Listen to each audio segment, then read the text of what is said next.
Oh, hi. Again, welcome to the new improved podcast. It only lasts for 10 minutes instead of 20 or 30 minutes of repetitive ramblings. I'd like to talk now about the MP's pay rises, considering that nobody else has had a pay rise, really, or if it's so small, it's like probably about equal to the what they're saying is the recovery, 0.05% or something. It's been recommended that members of Parliament should have an 8% pay rise, which is very nice if you're on a nice, healthy wage anyway, and they're supposed to be underpaid for what they do. Well, I don't know what they do, except I will describe what they do. But they will be on about £1.5 grand a week after they have their pay rise, which is, not bad money if you want my opinion. I wouldn't mind having a job where I did nothing for £1,500 a week. And I mean, it's not just that they're getting they got all these expenses anyway. But I don't think it's how much they should be paid. What people should be asking is not, are we getting value for money? But what we should be asking, how many of the people sitting in the House of Commons are actually millionaires? And I think the vast majority of them are actually millionaires. So, and they're legislating for us.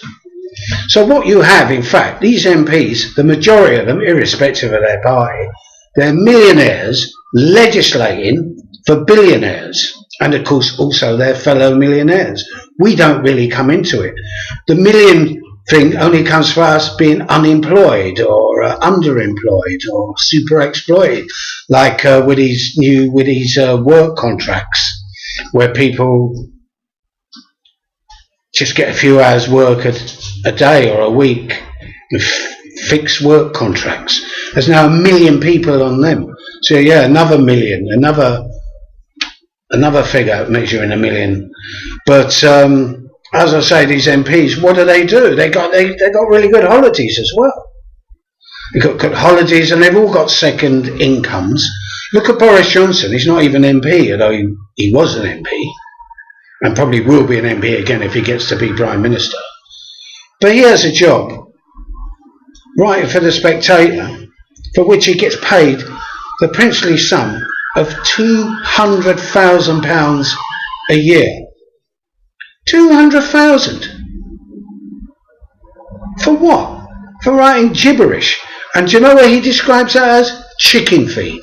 Which just goes to show their attitudes. They're all, or most of them, are complete millionaires. It doesn't matter, Labour, Conservative, it's just the same. They're all from that political class. They've all been publicly school educated, and they're all millionaires, or their sons and daughters are millionaires, or they're about to become millionaires. So they represent us at all. 8% pay rise, and the rail fares are set to go up next year by 9%. What are you going to do about it? Oh, I don't know, the great British public would probably blame it all on the fare dodgers, but I think that one's running a bit thin, isn't it? So yeah, these people are grossly overpaid for what they do. Anyway, it's the MPs themselves haven't got any real power. It's the cabinet, it's the Secret Service, it's the top hierarchy in the banking industry, the billionaires. They're the ones with the power. Not a few snivelling MPs.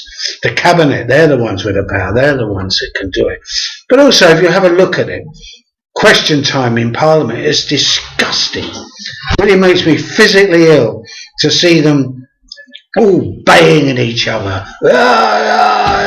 Imagine that, repeated 100, 200 people doing it. They're all dressed there in their power suits, waving their order forms. Laughing at their lame jokes and so on, whilst the country and the world is going down the plug hole. So yeah, these people, are they worth one another? Well, I'll tell you this, they're not even worth the minimum wage. In fact, that's what they should get, the minimum wage. In fact, they shouldn't even be paid at all. In fact, MPs weren't paid a couple of 100 years ago. The reason was they were all rich and representing the interests of the rich and the landed gentry. So what do they need to be paid for? We've gone back to what it was 200 years ago. We're run by a whole load of millionaires.